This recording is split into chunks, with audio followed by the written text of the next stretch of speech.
Bismillahirrahmanirrahim. Assalamualaikum warahmatullahi wabarakatuh. Semoga di hari ini kita dalam kondisi terbaik. Di waktu ini adalah waktu terbaik bagi kita untuk bersama-sama mengenal kelebihan diri kita, bersama-sama mengenal kekuatan kita, dan bersama-sama mensyukuri apa yang telah Allah berikan kepada kita. Pada kesempatan yang baik ini, izinkan saya, Ahid Karir Strategis, membahas suatu bahasan yang sebenarnya kadangkala kita sering mendengarnya, tetapi mungkin saja kita belum secara pasti tahu maksud dari kata tersebut.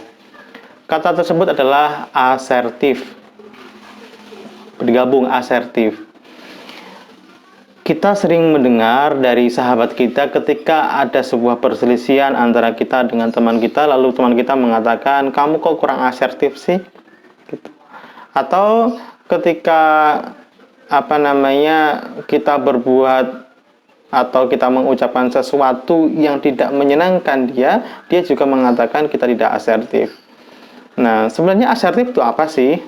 Nah, secara definisi bebasnya, asertif adalah sebuah kemampuan untuk mengkomunikasikan apa yang kita rasakan, apa yang kita pikirkan kepada orang lain tanpa mengganggu, tanpa menjadikan orang lain terganggu perasaan orang tersebut.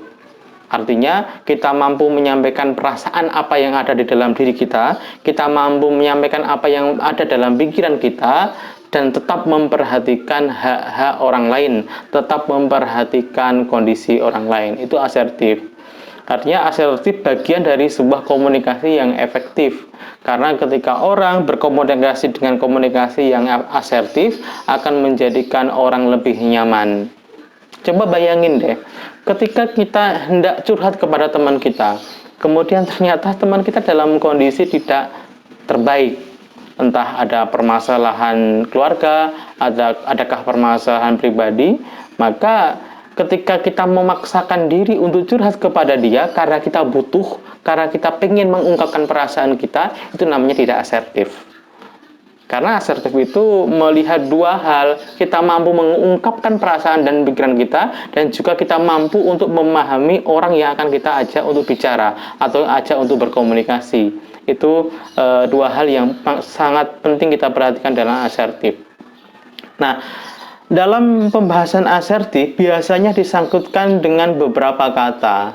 Apa itu? Pertama adalah pasif. Pasif itu kita tidak mampu mengungkapkan perasaan kita, tidak mampu mengungkapkan dengan jujur apa yang kita alami, yang pengen kita sampaikan. Itu namanya pasif. Nah, biasanya orang-orang yang pasif ini akan mengalami tekanan tersendiri dalam dirinya. Coba bayangin, ia dikerjain oleh temannya misalnya di kelas atau di kampus, dikerjain habis-habisan, dan ia tidak mampu untuk menyampaikan rasa ketidaksukaannya itu. Kemudian ia tahan.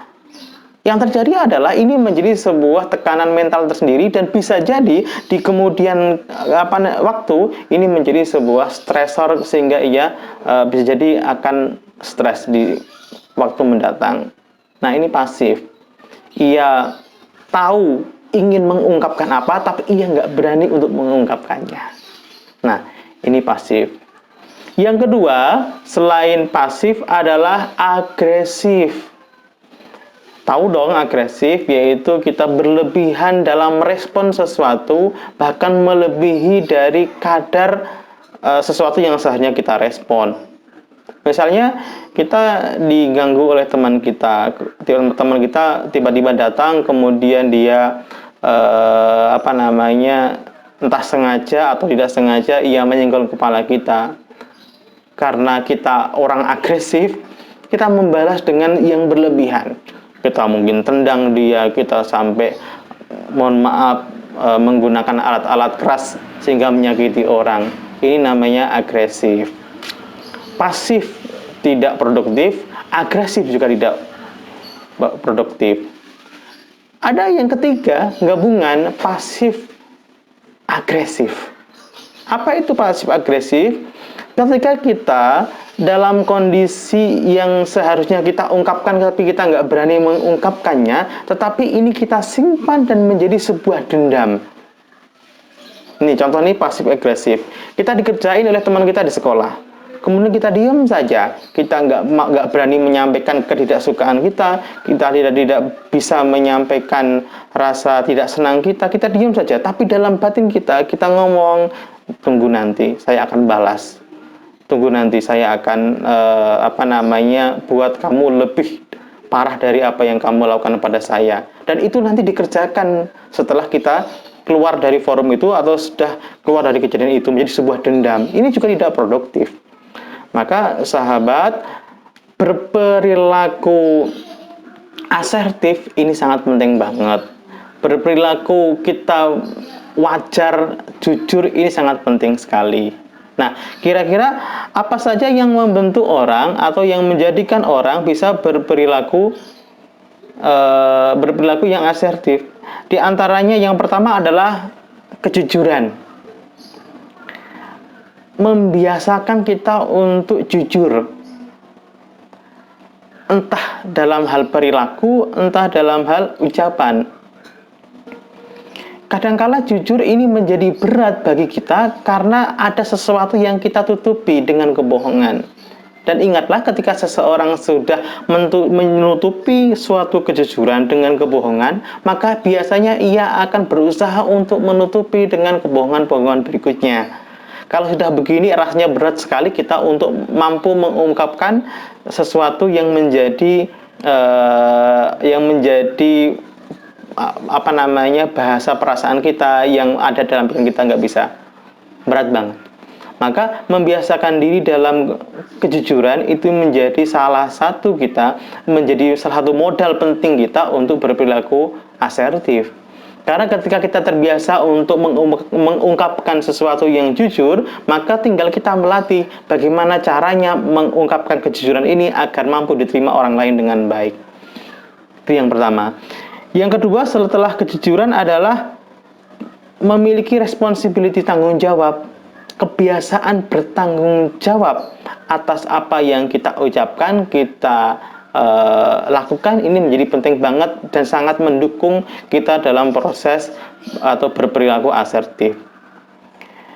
Tanggung jawab ini tidak sekedar bilang kita salah lalu kita minta maaf, tetapi bagaimana kita menanggung resiko atas perilaku, atas perbuatan, atas ucapan yang sudah kita lakukan. Dan tanggung jawab menjadi salah satu ciri-ciri kedewasaan seseorang. Jangan sampai kita memiliki sifat hit and run, habis mukul lari, ya, menjadi orang-orang yang tidak bertanggung jawab. Ini salah satu ciri kekanakan, mukul lari. Saya mukul bilangnya tidak. Atau kita ngerjain orang tapi kita nggak berani bertanggung jawab. Kita memecahkan sesuatu, berbuat kesalahan sesuatu, tapi kita nggak berani mengakuinya. Apa yang terjadi ketika seseorang tidak terbiasa dengan perilaku responsibility, tanggung jawab, maka pasti ada tekanan. Coba kita rasakan kalau kita misalnya berbuat kesalahan, lalu kita nutupin dan tidak mau bertanggung jawab, pasti akan ada beban di diri kita. Tuh, ya. Yang kedua adalah responsibility atau tanggung jawab yang menjadi pendukung seseorang agar terbentuk perilaku asertif. Nah, kemudian yang ketiga setelah tadi yang kejujuran, kemudian tanggung jawab, yang ketiga adalah kesadaran diri. Kita perlu sadar bahwasanya kalau kita mengungkapkan sesuatu itu yang jujur itu menyenangkan, dan kita juga harus sadar ketika orang lain mengungkapkan sesuatu yang tidak senang atau tidak sesuai dengan diri kita, kita tidak merasa nyaman. Sehingga kalau kita mampu lebih aware terhadap diri kita, maka kita juga akan mampu untuk merasakan orang lain. Meskipun ada beberapa orang yang sangat susah sekali untuk memahami orang lain, tetapi berawal kita memahami diri kita, apa kebutuhan kita, apa yang kita rasakan kalau orang lain mengucapkan atau berperilaku yang tidak kita sukai, apa dampaknya pada kita, maka itu yang menjadi modal kita untuk bisa berperilaku asertif.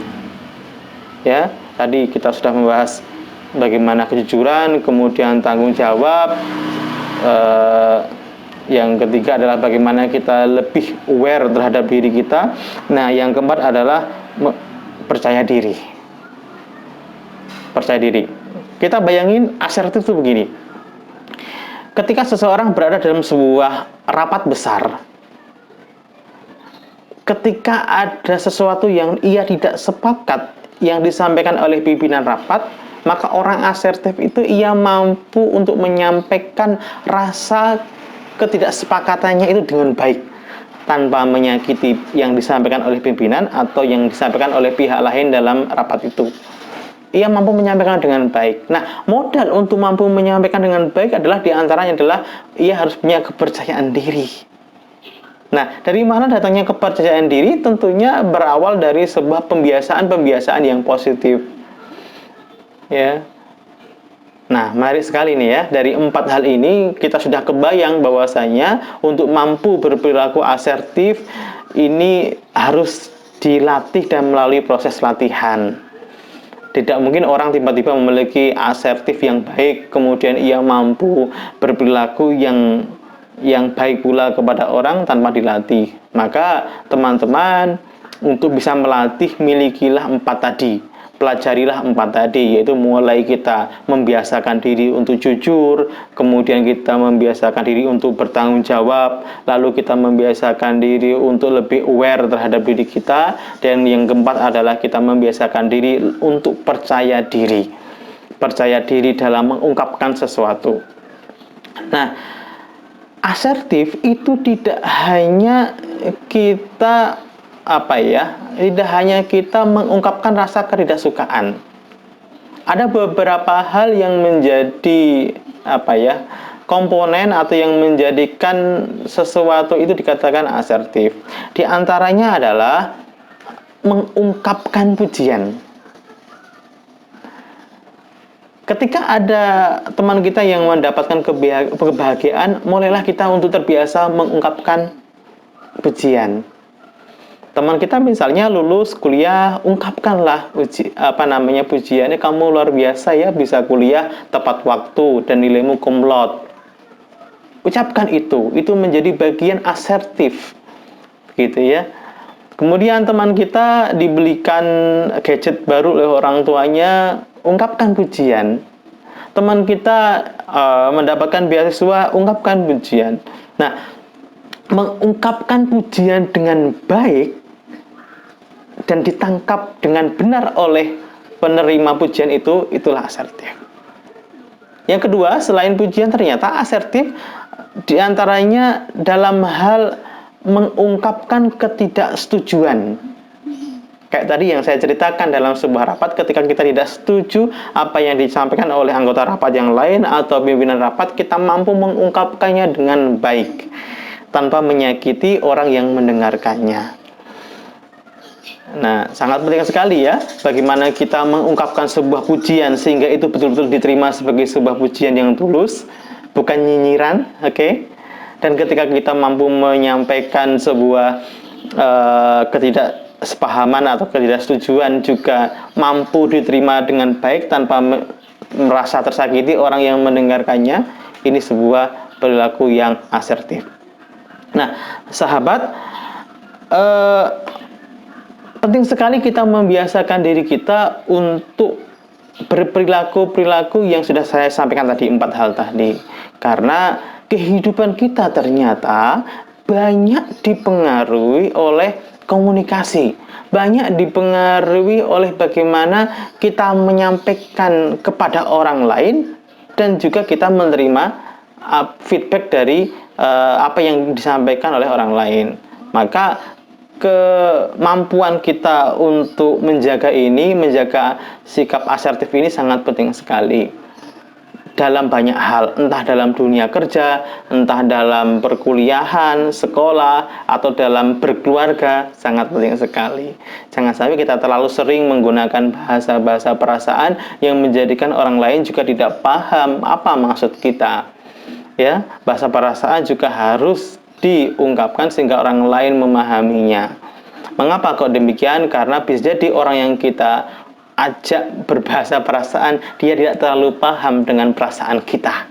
Maka kita harus juga memahami, oh ketika saya menggunakan bahasa perasaan ternyata ini tidak tepat karena orang yang kita ajak ngomong, ia ternyata tidak terlalu empatik, tidak terlalu memiliki empatik yang bagus, sehingga kita harus menggunakan banyak hal agar komunikasi lancar, agar persahabatan baik, agar pertemanan terjaga dengan baik. Nah, inilah sekilas tentang asertif. Ketika kita memahami asertif ini, ternyata ini penting banget menjadi bekal kita untuk berperilaku yang adaptif. Saya ulangi, berperilaku yang adaptif dalam pertemanan, dalam ikatan kerja, dalam ikatan keluarga, dan yang lainnya. Baik, demikian yang saya sampaikan. Terima kasih Anda sudah mau menyimak sampai akhir ini, dan nantikan tema-tema penting terkait dengan psikologi, terkait dengan pengembangan diri di video-video berikutnya. Jika Anda ada saran atau hal yang ingin disampaikan terkait tema-tema yang perlu kita bahas, oke, boleh komen dan kita nanti akan bahas di video berikutnya. Terima kasih. Assalamualaikum warahmatullahi wabarakatuh.